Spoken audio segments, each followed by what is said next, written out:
Jasmine, mayong bundag. Yes, Maing Bundag Joel, nasa heightened alert ang Central Visayas simula pa kahapon ng alas 5 ng hapon hanggang sa araw na ito na ginugunita ang National Labor Day. Ito ay upang paghandaan ang inaasahang rallies ng mga labor groups at militanteng grupo na mananamantala sa araw ng paggawa. Ipinagutos ni Police Regional Office PRO 7 Director Marcelo Garbo sa mga hepe ng kapulisan na bantayan ng mga lugar na dadagsa ang maraming demonstrador.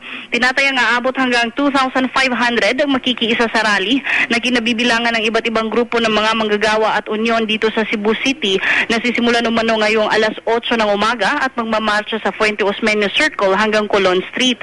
Ang nasabing rally ay ang paraan umano ng mga manggagawang Cebuano na ipaabot sa gobyerno ang hinaing nito kung saan sigaw ng mga manggagawa ang 125 pesos na wage increase sa Central Visayas, pagbasura sa kontraktualisasyon, pag-alis sa 12% value added tax o VAT at ang pagbura sa Regional Tripartite Wages and Productivity Board o RTWPB.